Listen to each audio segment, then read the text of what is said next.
listener production. Hello, Antoinette Lattouf here. This is the Weekend Briefing, where we step away from the headlines and the news and we get to know someone who's got a story and a personality worth hearing. This week, Krissy Marsh, ex-model, real estate boss, Mandarin-speaking Brisbane girl, and easily one of the most entertaining housewives on the Real Housewives of Sydney. Krissy's lived a big life. No regrets, plenty of flair, and absolutely zero filter. Whether it's giving back or giving advice no one actually asked for, she is all in. She's hilarious, heartfelt, and couldn't care less if she's not your cup of tea. Anyway, she's more of a vodka girl. Later in the show, we'll hit you with the weekend list, what to watch, read, eat, and listen to. But first, here's my very fun, very frank chat with Krissy Marsh.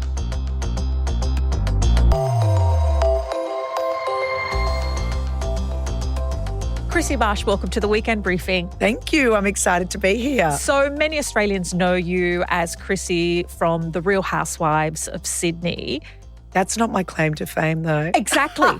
Exactly. And that is. And that is what I want to start with. Because if that's how many people in Australia know you, how do you define who Krissy Marsh is? Oh, look, I think my most important role is a mum. I worked really hard to become a mum. What does that mean? Well, I had a lot of miscarriages and sort of people are very opinionated when it comes to, my first is 21 years of age and people are very like, you should give up, like stop putting your body through this, you've been through enough with the miscarriages. And I think as a woman, you know when it's enough, you know when your body's had enough. So that for me was sort of like, butt out of my bloody personal life, Yeah.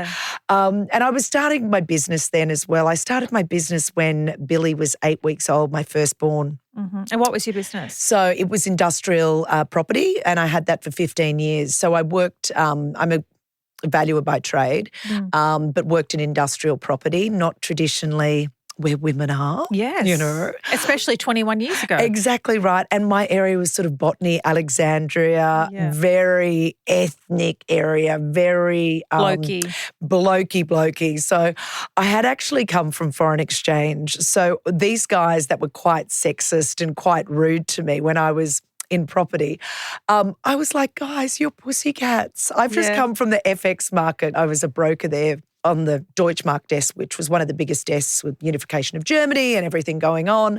So going to property from foreign exchange, it was like a walk in the park. And these guys thought, oh, I'm going to stump this woman coming into our male-dominated world. I'm like, guys, I've just been on a floor with 100 men. Yeah. And there was only two of us, two women. So, it was quite funny going, down that path. So you've lived many lives. Obviously, motherhood is really important to you. You worked and I think that's my greatest. I'm a big believer is you've got to think, believe, receive. Yeah. And I'm not perfect. Yeah. But I think I'm possibly one of the greatest mums ever. I love that because usually all I hear is women talking about how terribly they're doing or doubting how they're doing. Because we're doing the best you know how. Right. And I think that's the most important thing. I'm one of four girls. I'm the youngest. So I have seen a lot before me. And I look at my beautiful daughter now and she's 17 and she's had 11 nieces and nephews, cousins, to sort of watch what paths they've done, watch what mistakes they might have made. So are you looking around going, I think I've relatively nailed this motherhood thing? Yeah, I do. Look, what are the telltale signs of nailing motherhood? Well, I think starting a new business as a mum and having a huge amount of stress. And I think, as a woman to be able to do that because you know what, and I know there's co-parenting and all that, but my son was 21 years ago. My husband would go, oh, how great. He slept through the night. I'm like, no, he didn't. Yeah. And I'd have to get up and go to work. And I think, I'm not into the whole, women power and women against men, but we are quite extraordinary women. I remember the day I had a massive client function for Macquarie Bank. I knew I'd had a miscarriage. I knew that I had to go to hospital in order to remove a dead baby from inside me. And I still went ahead and did this entire function, met with the clients. And then, afterwards, my husband and I had to go to the hospital. And I think, for him, it's really, really hard for a husband to go through a miscarriage. And, for us, it's very physical. You lose the hormones. It is a very physical thing. But I think for a man, it's even harder because they just want it to all be okay. So I think as women and as mothers, I look back on those sorts of things and the juggle. And so you think, oh, yeah, pat yourself on the back. Was I perfect? And I can pretty much say there was only probably one time in my entire children's And you have schooling, 3 children. that I was late. Like that I was late to pick them up. So that's pretty amazing as a mum. Yeah, that absolutely is. That's a win. Things like that I look at. The importance for me on food and nutrition for them, and really, setting strong boundaries. And I think at like 21, 19 and 17, you can sort of see the humans that you've produced. Yeah. And you're like, I aced this. I've done a good job. And they're kind. That's the most important thing. That's the most important thing to me. Look, don't get me wrong. They're, doing really well in their careers, in the uni and all that. But for me, the most important thing is that you create empathetic, kind individuals that look out for other people in the world. So you've had this successful home life after, many miscarriages to create and nurture your family, this success in business. You're a model in your early career. Oh, jeez. You represented Australia in Miss Australia. What made you then decide to turn to the Real Housewives franchise? I did read somewhere that you said you tripped and fell into Real Housewives. Yes. So how did that happen? I'd been living in Shanghai for 2.5 years, and we decided very, very quickly, because my eldest son really wasn't loving it over there and was having quite a bit of difficulty. So we packed up virtually overnight and decided to move back to Australia. But my husband, obviously, we were creating a business over there. He had to stay. So I arrived back in Double Bay, and I'm walking along the street, and Nicole O'Neill, one of the other housewives, pulled up beside me and said, look, there's this show, you'd be amazing. And I had my own television show when I was 15, and we've always been modelling since I was 2. We've always been involved. So for me, I was like, no, I'd never watched Housewives. Yeah. I called my husband in China. I'm like, what do you think?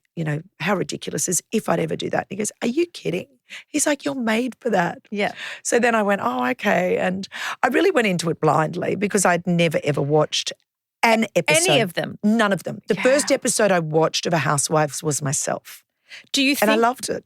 I love that you loved it. Do you think you would have gone through with it if you had watched? Because some of the scenes and some of the overseas franchises are wild. Yes. And also, look, I made a joke to my husband. I'm like, I'm either going to be doing this or I'll have so much time on my hands, I'll shag the tennis coach. Like, you're away, what am I going to do? So I literally was a point in my life. Like a fair or reality TV, babe, exactly. You choose. Yeah, you choose, baby. What do you want? But I think it was really important for me to have something. I came back and it was all about the kids and getting them back to Australia and getting them settled in. And then I was always used to having something else. I could never have been a stay-at-home mum, and I take my hat off to stay-at-home mums.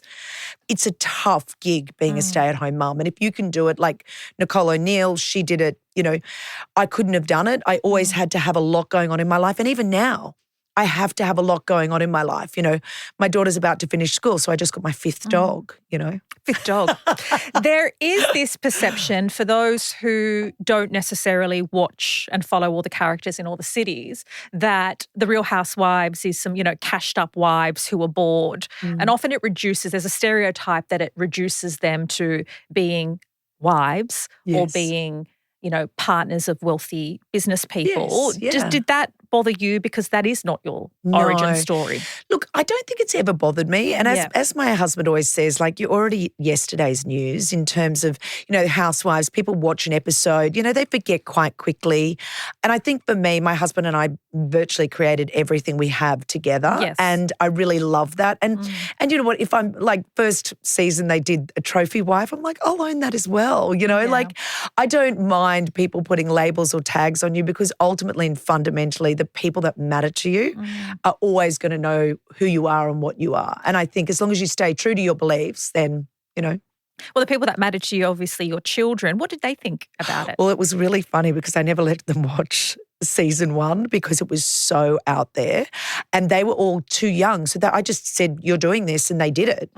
Hence season 2, 6 years later, all of a sudden they're not so compliant anymore. Yeah. Did they... Surely they found a way to watch it. They did. So when I went to season 2, they all watched season 1 and they actually thought it was really good and funny, but neither of the boys wanted to do it at all. Yeah. Didn't want to then be on it. Milana still did. So I respected that and, whatever they wanted to do. But look, some of the time they're like, oh my God, Mum, why would you say that? And I'm like, I've never said I'm perfect. Like, I own it. And that's the most important thing, And I say the most ridiculous, sexually explicit things like Johnny's balls and they're in the air. But, I'm sort of like that anyway. So it's not like I'm shocking them. And that's one thing with the show is I really stayed true to who I am. And I think where people sort of slip up and go, but it's only a TV show. But it's not. It's our reality. And it is a reality TV show. And that's, so I think you've got to stay true to yourself. You say that you're not going to change your personality, you're going to be who you are. Did the producers at least try and censor some of the spicy one-liners, or were they encouraging it?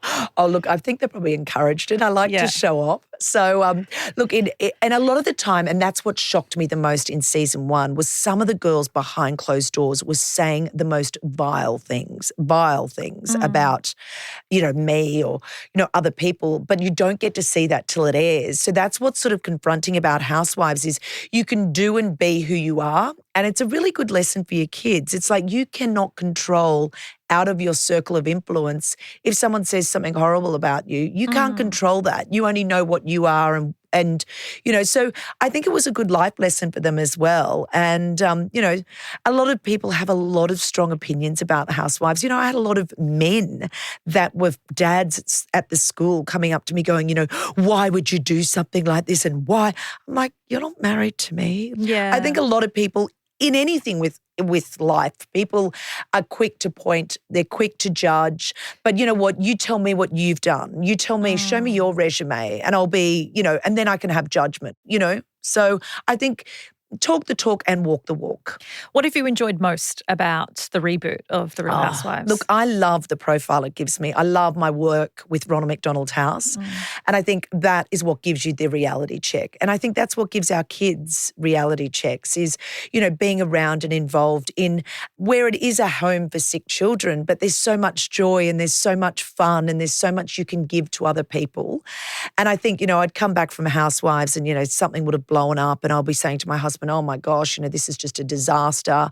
And then next thing I show up at the house at Ronald McDonald House and there's a lady that's just driven from Dubbo, with a grandma and a child on dialysis. So, I think everything in life very much is a reality check. And I have lovely things. I've got beautiful things and I'm never afraid or embarrassed about that because I've worked really hard for that. I'm not a label. Like it upsets me that someone, that's working at McDonald's is striving to get that Gucci cap or that Gucci bag. That for me is like, I don't let my daughter have any labels whatsoever. And it's really important for me.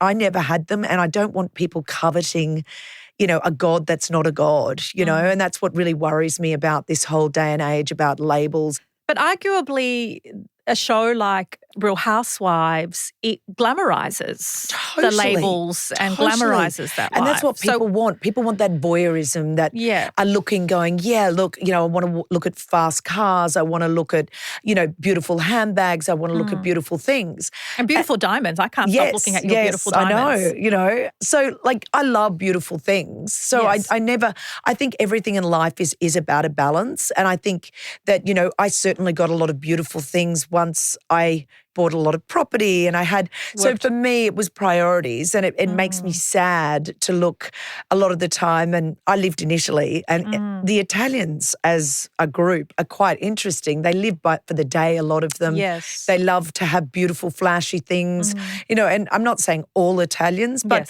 it was interesting living there to see that. And I'd be like, but what do you think about superannuation and what do you think about this? And like, that's what infuriates me at the moment. Like we're being taxed if you've got superannuation over $3 million. I had a self-managed super fund and have been earning 20% on my own. Yeah, but to be fair, not many people, I think it's 80,000 people are lucky enough, are fortunate enough to have $3 million in their superannuation. It's not a problem for many people. I totally agree. But also, you know, I've saved up and strived to get that. And I've managed my own super fund from a very young age, probably from about 28 years of age. And so that for me, why should I be disadvantaged now? Because I have done that. Yeah, look, I do understand. I guess that the counter argument, particularly if we're to stick to the super, is that based on many of the ways in which our tax system is structured, we're seeing a widening of wealth disparity. Yes. So poor people are getting poorer, rich people are getting richer. Yes. I mean, superannuation is not the only reason. No, Things like negative gearing and a whole bunch of other company taxes, a whole bunch of other levers that aren't being, levels, and that are not being. Layers. Exactly. Yes. But I do think in saying that we've got a very good social structure within Australia. I do think that we do support, living in China, you get to see that there is, we do have a level of support within Australia, within our government system. Yes, that other countries like oh my gosh, China don't. No. I look at China, yes, at one end, but then I also look at Denmark and Scandinavian countries, and I don't know if you spent much time there. Because and they're blowing it out of the, and they're doing a far more egalitarian society and social security safety net far better than we are in Australia. So yes. Totally agree with that. You mentioned China. Your family spent quite a bit of time in China. As I understand, you all speak Mandarin. Yes. What's your relationship like with China? Look, I love it. I think China is one of the most incredible countries you could ever go to. And I think being allowed to live there and, prosper there and start a business there. And I think my kids' lives will be forever changed having that experience. And I think, it's sad what's happened after COVID for China because things were shut down quite heavily. And a lot of the expats went, I mean, Shanghai is one of the most bustling cities you could ever imagine. It used to take me a day to get my groceries. Like that was a full-time job. Yeah, right. So, in terms of navigating it, it's quite an interesting, but I also think they are so advanced. I went over there expecting it to be a bit sexist, to be a bit this. I mean, they have more female CEOs than any country in the world. Do you want to quote me on that? You can quote me on that. It is okay. I won't fact check that because I'm not sure. You could fact check that. And I might be wrong, but you know what? They are very much for the power of the women, very much, I met so many women over there that were CEOs. It's not even this women, male sort of thing ever. Like in our work, I think we had probably 80% were female and it was all industrial property. And it was really amazing to see, because I just felt like, oh my gosh, I was so far behind. What do you think then, because of your experiences there and living there, the way in which sometimes China is represented in the media or spoken about by politicians? Because often it's, a scary boogeyman that we should be afraid of, that's going to, invade our country, all this and that. And look, to be fair, there are quite a few human rights concerns that China is yet to address. But did you see another side to China that we don't often get to experience here? Definitely. There are a lot of cultural differences, I think, between Australia and ourselves. I think sometimes, lost in translation in terms of when there's China representatives in different countries that are obviously speaking on behalf of China. So sometimes they would appear more aggressive than I think they actually are. Certainly doing business over there on a daily basis. It's an incredible country. And I think, China are incredibly progressive. Culturally, are we very different? Yes, hugely different. But they're very family orientated. They're very, and that's what's so hard to see now. And a lot of them, now they're allowed to have more than one child, which is amazing and fantastic. But I think that was a really hard thing for a very long time because they are so family orientated. But yeah, certainly, like any country, a lot of different beliefs.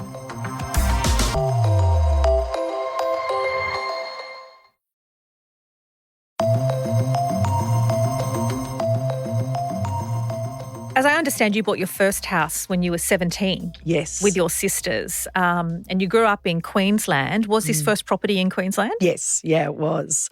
I think growing up in Queensland, we've been really, really lucky. I think because you can buy things a lot cheaper. I think the home was $80,000.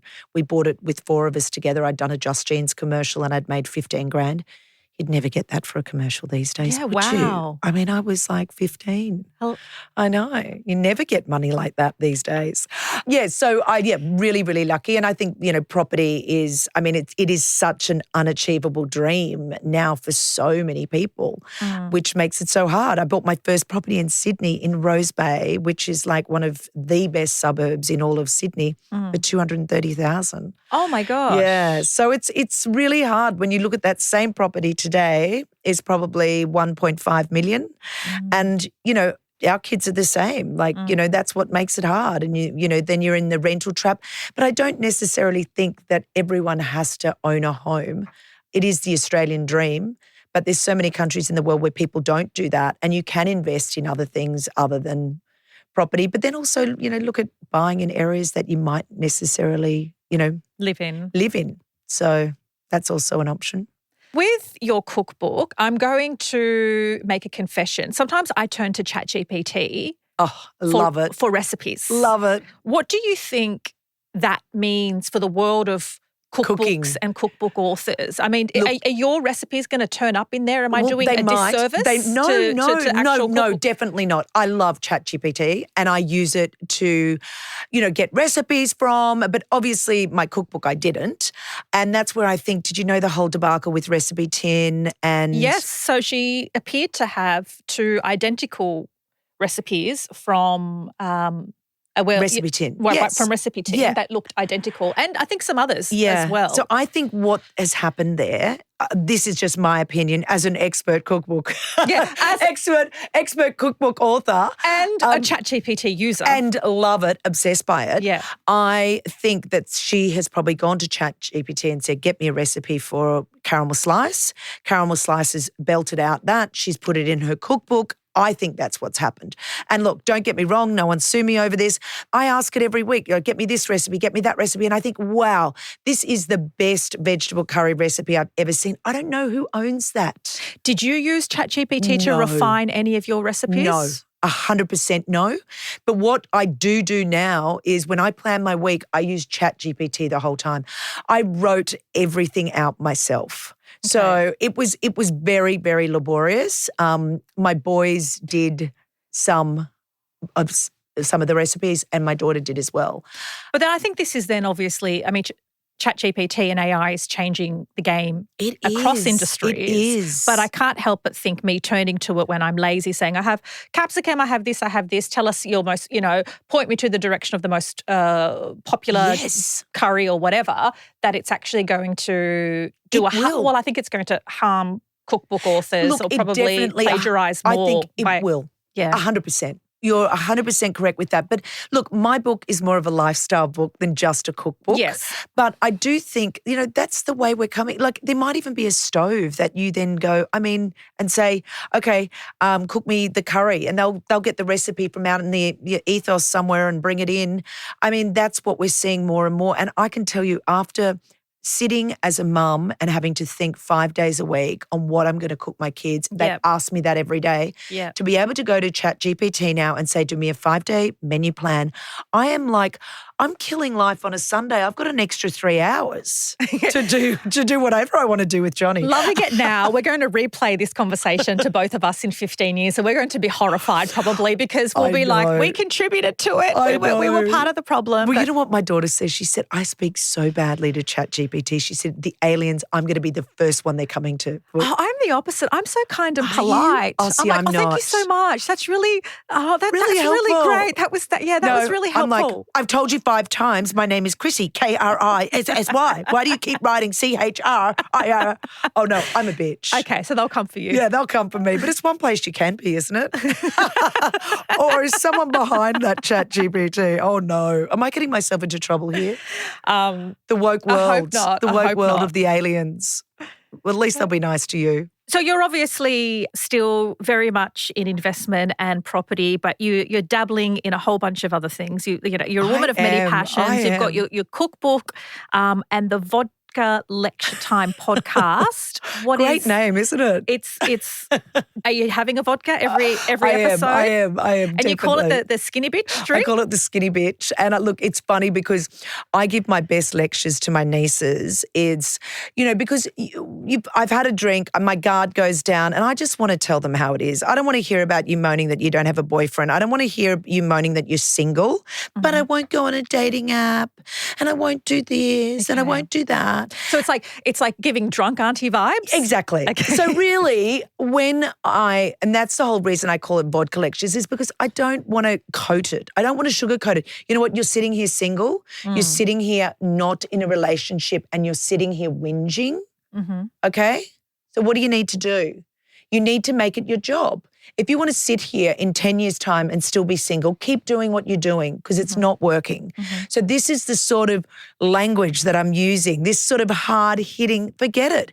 Get on the dating apps, go on 2 dates a week. I'm not saying sit down against some bloody horrible bloke and sit down and have dinner twice a week. Go for a 10-minute walk. Say you'll meet them for a coffee.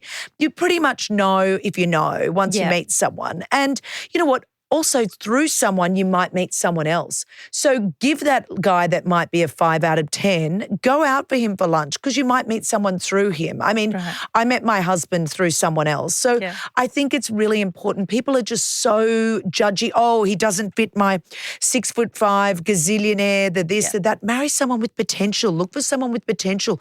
They might have a good job and be ambitious. They don't have to be a gazillionaire now. Like all these women waiting around to be saved. How do you find the topics or the dilemmas to give lectures on? Well, it's just things that I really have going on in my family. Okay. I have people will write in or say to me, this is going on in my life at the moment. But also I think that life's become pretty woke and you're only allowed to say certain things to certain people. And if someone's single or they don't have kids, they mightn't want to have kids. I'm never afraid to have difficult conversations with people. I do a lot of mentoring. And do people get offended? Do your relatives get offended that you then go and air their dilemmas? Well, I'm not saying it's their dilemma, but a lot of the time, through mentoring, I get to see what people's struggle is. Okay. And I think I could say as a general rule, and I'm just going to broad brush, if I could go sub 21, anyone sub 21, too much screen time, overthinking, spending way too much time in this loop of self-perpetuation and not looking at themselves and going, you know what, I'm going to do something for someone else, because as soon as you turn that around, all of a sudden, all of your problems no longer matter. And then you got 21 to 31, probably still overthinkers, but they're more action. They'll be doing more actions, but they overanalyze everything. Whereas I think above 30, we were just doers. We sort of not analysing as much. We're really just getting out there and getting things done. And it's like anything, if someone's overweight, just start. If someone's single, just start on a dating app. If someone, it's all about pretty much taking action. And I never sit down. I'm sitting down now. If I've got a drink, I might sit down. But that's the thing, and everyone talks about, everyone's ADHD now, but I look back and all my friends are like, well, you are, you're this, you're that. So I think what you don't know won't hurt you either. Oh, I mean, sometimes it will. Yeah. Well, if you're ADHD and you have an undiagnosed mental health condition, you haven't gotten support, it can hurt you. Well, yes, that's true. But it also, a lot of ADHD can really propel you to do things. Like I find what I can accomplish in a day, I have to pull myself back as to what I would do in a day. And you look at a lot of the really successful people a lot of them will be, very much on the spectrum. I mean, how many people do you meet in a day? And it's not until you watch something like Love on the Spectrum. Have you watched? Yes, I have. Yeah. And you look at that and you go, oh yeah, I know that one. I know that person. I know that person. And some of the, people that are really high on the spectrum, they manage to get a gazillion things done. They don't get uptight if someone, gives them rejection. They're able to just plow on. So I think we're so quick to categorize everyone these days and so quick to put everyone into boxes. A lot of people aren't allowed to fully flourish and see where what people see as a drawback could really propel them. If you could give your teenage self a vodka lecture, what would it be? I never, ever have looked back. I think if you look back, you get a sore neck. I probably should analyse myself more, but I don't. Because you're having a drink and dishing out advice for everybody else. Exactly. You're like, I'm busy. Exactly. But you know what? I also look at myself. My self-talk is so good. I wake up and look at myself in the mirror, and I've done that since I was really young. And I think I've been so lucky to have a really beautiful upbringing. And a lot of people, everyone not wants to have an issue, but so many people can turn around and blame their parents and I didn't get this or I didn't get that. I'm not saying I grew up in the lap of luxury or anything like that, but I grew up in a really positive household. And I think that's the most important thing for people looking in their 20s or any ages. When you get up and look in the mirror, are you looking for your faults? Are you looking for, I can wake up as ugly as sin and I look in the mirror and think I look beautiful. Yeah. You really have got to have that constant self-talk and fake it until you make it.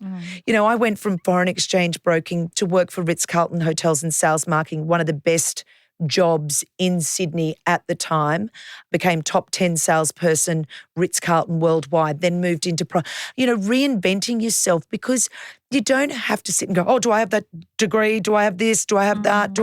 Over an analytics of things. Just give it a go. I love the confidence. I love your appetite for life. So what's next? Look, for me, it's really getting my daughters through her HSC, continuing with Ronald McDonald House, because I think that for me, but also my family, we get so much joy out of that. And it's so rewarding to, be involved with something that's really tight knit. They're very lean on the ground. They don't have a lot of support, a lot of help. Obviously continue on with our business. But, I'm not here to reinvent the wheel. I want to take things a little bit slower. Really? I don't believe that, Krissy. I don't believe it. But for me, vodka lectures and my mentoring, last night we had Tuesday night dinners, super important for me. I do a vodka lecture on that. There was 5 of the people. Who do you mentor? All different people. They come across, people find me. So it's not just women?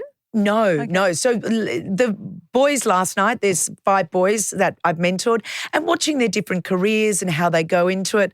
A great story. I was cooking with a person. She did a lot of social media things, and I said, no, you really need some structure in your life now. This is what we're going to do. This is how you're going to go out and go for a job. And I really do believe in life, you go out and get the job you want. Don't wait for it to come to you.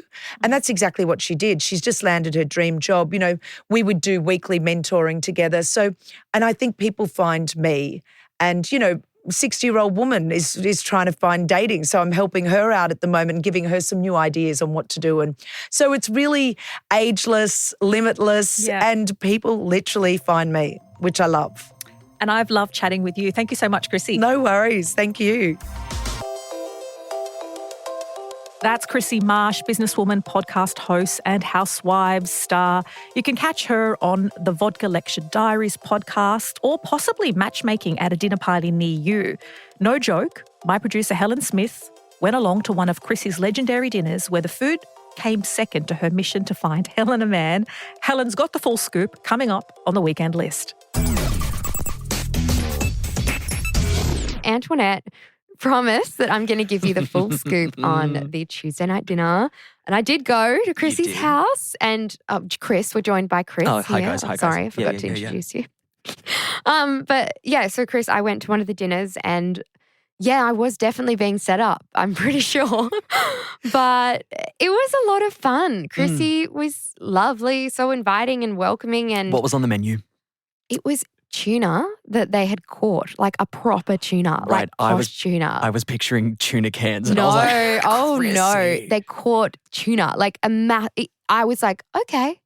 I was like, yeah, this is not on my menu. That is very cool. But it was pretty fun. And you were asking around the building because you didn't want to go empty-handed.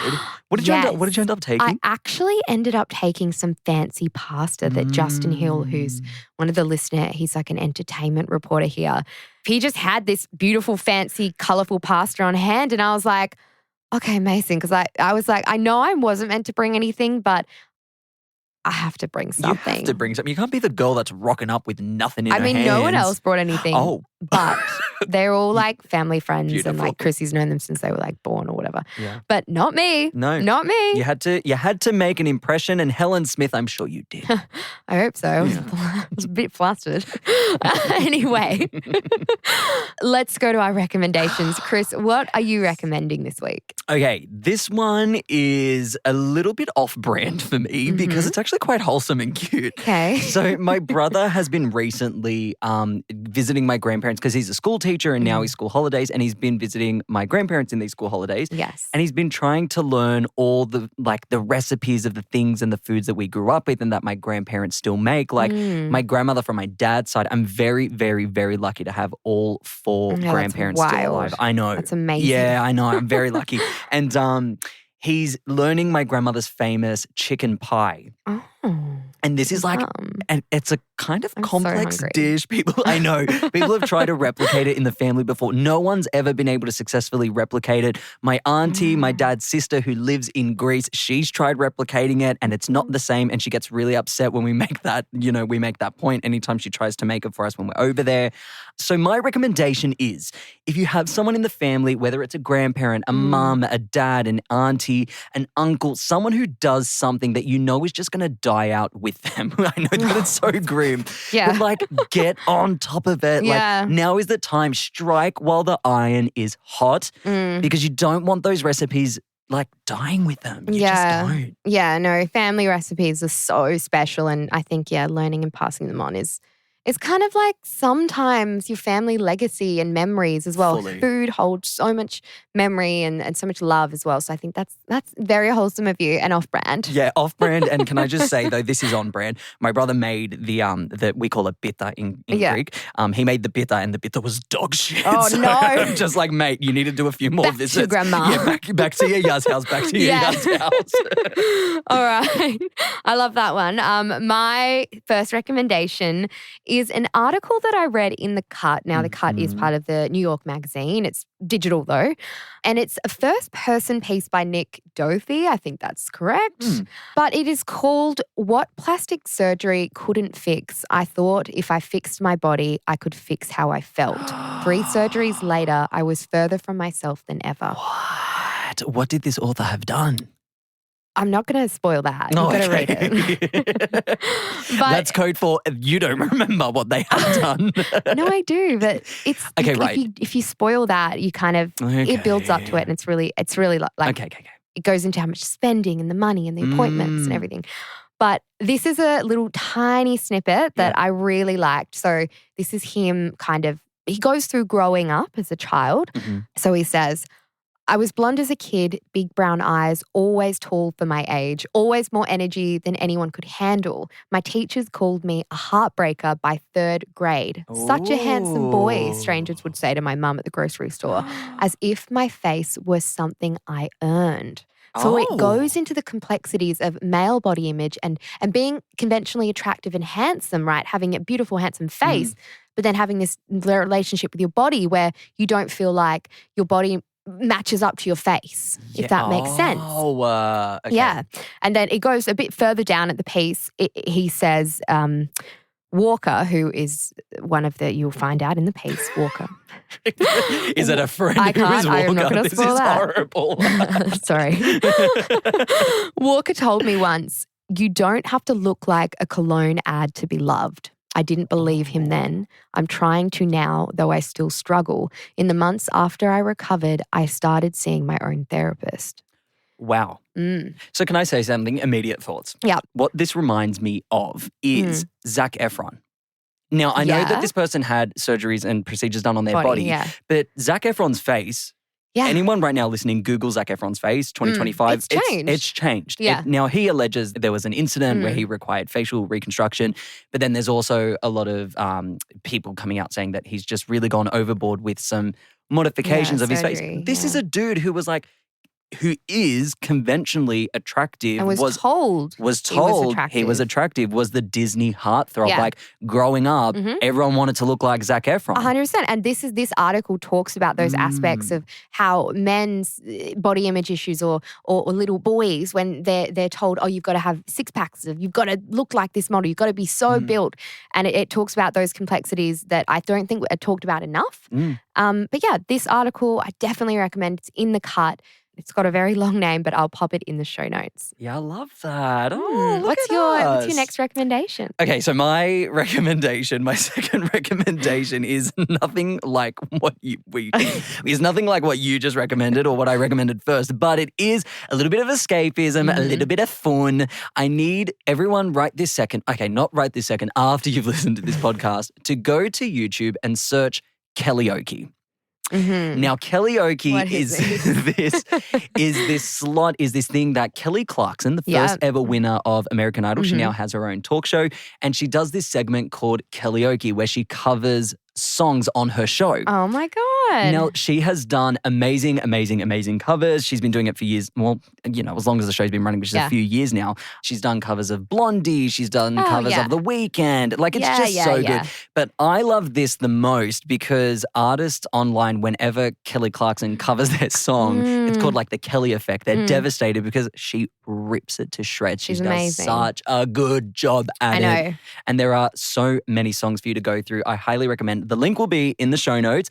Go through the playlist, find the ones that speak to you, and just enjoy the great vocals of Kelly Clarkson. All right, my last recommendation is a butter board. Now, do you know what this is? It sounds like a cheese board, and I'm kind of picturing a board with kind of butter. Correct-ish. Okay. Correct-ish. Do tell. So a butter board is kind of popping off at the moment. It has for like the last year, but I saw this really amazing recipe that my housemate sent me, and it's a radish butter board. So what you do is you make your own pretty butter. You make your own butter. So you don't know the actual butter. You mush it up, actually, rephrase. Okay. So all you do is you get a chunk of butter, like good quality butter. You whip it all up, and then you can put pretty things in it. You put it in a cake tin. You freeze it or, make it cold again. Yeah. Take it out, pop it out, and then you slice it up so you can see the patterns or pretty things that you put inside. Now, the radish one, for example. Okay. Get the butter, grate up a bunch of radish, mix it all in the bowl, whip it all up. Pop that in. Now, just like a cake that you're layering, you put the butter in. Then I want you to put some chunks of radish. Oh, gosh, this is so much effort. And then some flowers maybe, like edible flowers. Okay. Flowers, some green From stuff. Harris Farm. Yeah. And then pop the butter on top. And so it's kind of like a layer cake. So then when you chop it, you see all the patterns that you've put in there. Wow. Okay. So look, I am visualizing it. It does look very pretty. Yeah. But based on my groaning, I'm just going to that's a lot of effort, It's not. Helen. You That just is whip so up much butter and work. put a few radishes in there. And then you're sprinkling layers and layers and layers. Well, kind of, but not really. It's simpler. I'll put a video in the show notes because there's a really easy video that I found that this is where we got this radish one. But it looks amazing and it's so great for hosting, and you just slice it up, put it on some really yummy toast, and it's easy. Okay, so you're serving up to your guests Butter. this. Yeah, okay. Low key. Yeah, you're serving up butter with toast. No, with yummy bread, sourdough or something like that. Okay. Yeah, I mean, look, I can get. Can you bring some in? I will try. No, that's too hard. I'm not doing that. You've just recommended all our listeners do it. Yeah, but I'm But too much work. I understand. You want to do it for a special. You're saving this for a special occasion. butter. Okay, well, I'm leaving for Europe on next Saturday. Fine. I'll make special occasion butter. Thank you so much. Oh, thank you, Chris, for joining us on the Weekend List, where we recommend what to do, eat, watch, and everything in between. I really hope you guys enjoyed that chat with Krissy Marsh and Antoinette there. If you liked this chat, you can share it with someone who you think might like it as well. It really is one of the easiest ways you can support us here at The Briefing. And you can follow us on Instagram at The Briefing Podcast. I'm Helen Smith. Catch you next time.